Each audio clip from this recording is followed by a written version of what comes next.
महाप्रबंधक श्री वैभव जी, श्री वाईपी सिंह साहब, उपस्थित हमारे सभी पदाधिकारीगण, यहाँ पर उपस्थित हमारे नवयुवक साथी, मीडिया के बंधुओं। देखिए, हमारे पूर्व के वक्ताओं ने विभिन्न बातों को आपके सामने रखा है। मैं दो तीन बातें खासकर युवाओं को कहना चाहूँगा। देखिए, पहली बात तो ये है कि सरकार युवाओं को रोजगार देने के लिए बिल्कुल कटिबद्ध है। आप देख रहे हैं कि विभिन्न विभागों में ढेर सारी वैकेंसी निकल रही हैं, नियमित तौर पर परीक्षाएं हो रही हैं, परिणाम आ रहा है। एक तो वो रूट है जिसके माध्यम से आप सरकारी नौकरी प्राप्त कर सकते हैं। फिर सरकारी नौकरी में सीटों की संख्या सीमित है, हर कोई नौकरी नहीं प्राप्त कर सकता है। ये एक मैथमेटिकल फिगर है, स्टैटिस्टिक्स की बात है। कोई भी वैकेंसी निकलती है, मान लीजिए कि उसमें 500 सीटें हैं तो 50,000 अभ्यर्थी भरते हैं, तो सिलेक्शन तो अंतिम रूप से 500 का ही होगा। कहने का तात्पर्य यही है कि हम लोगों को सरकारी नौकरी के अलावा भी अन्य विकल्पों पर विचार करना होगा। तो आईटीसी के द्वारा विभिन्न प्रकार का स्किल प्रशिक्षण करने के बाद आज यहाँ पर जॉब फेयर लगाया गया है, जिसमें विभिन्न प्रकार की कंपनियाँ आई हैं। थोड़ा रजिस्ट्रेशन हमारी युवाओं को और बढ़ाने की आवश्यकता थी। मुझे आप लोगों से यही अनुरोध करना है कि अगली बार में पुनः जब आईटीसी द्वारा लगाया जाएगा, क्योंकि आईटीसी द्वारा नियमित अंतराल पर इसको किया जाता है, तो आप अधिक से अधिक संख्या में इसको भाग लें। और युवाओं को मैं एक चीज़ कहना चाहूँगा कि देखिए, जो आपका अब ये समय है, डिग्री तो एक चीज़ है, डिग्री तो जो बेसिक क्वालिफिकेशन है वो आप कर लें, लेकिन आपके समय में सबसे इम्पॉर्टेंट, डिग्री से कहीं अधिक महत्वपूर्ण है आपका स्किल, आपका कौशल। और आप धैर्य नहीं खोएं। आपको ऐसा नहीं होगा कि एक ही दिन में जो है 50,000 महीने की जॉब या 70,000 महीने की जॉब मिल जाएगी। वो भी मिलेगी, मिलती ही है, जो जिसकी शैक्षणिक योग्यता एवं कुशलता है उनको भी मिलती है। लेकिन किंचित कारणों से अगर आपको दिक्कत है तो ऐसा नहीं है कि आपका कोई रास्ता ब्लॉक है।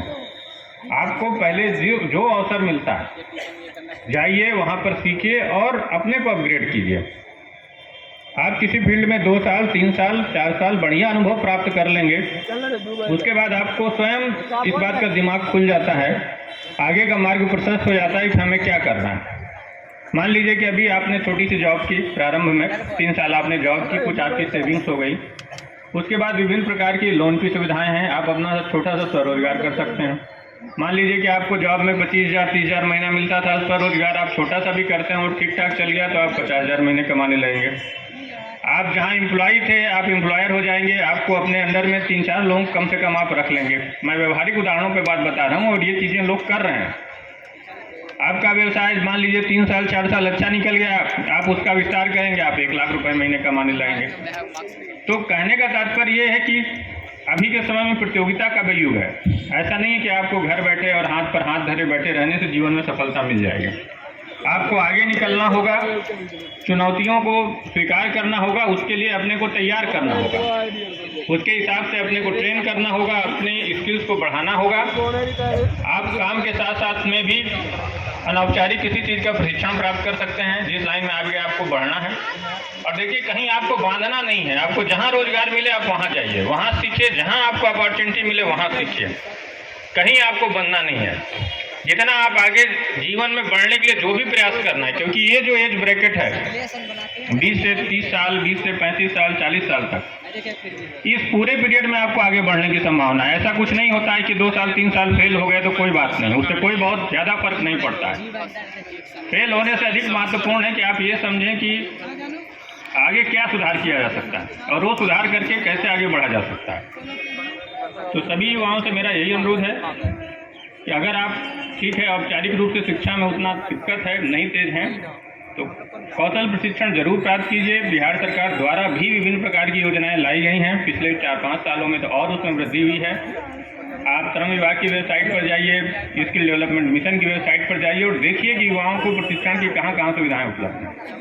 प्रारंभिक स्तर का प्रशिक्षण प्राप्त करने के बाद आप उच्च स्तर का प्रशिक्षण भी प्राप्त कर सकते हैं। पूरे भारत में कहीं भी जाकर आप प्राप्त कीजिए।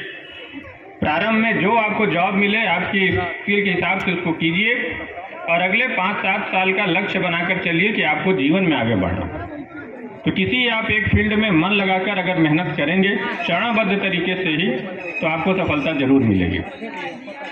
अंत में पुनः मैं आईटीसी को धन्यवाद देता हूं और महाप्रबंधक वैभव गुप्ता जी को, वाईपी सिंह साहब को और उनकी पूरी टीम को कि आप लोगों ने इस प्रकार के जॉब फेयर को ऑर्गेनाइज किया। और पुनः सारे युवाओं को आपके उज्जवल भविष्य की मैं कामना करता हूं और यही आशा करता हूं कि आप परिश्रम करके जीवन में आगे बढ़ेंगे। बहुत बहुत धन्यवाद। बहुत बहुत धन्यवाद।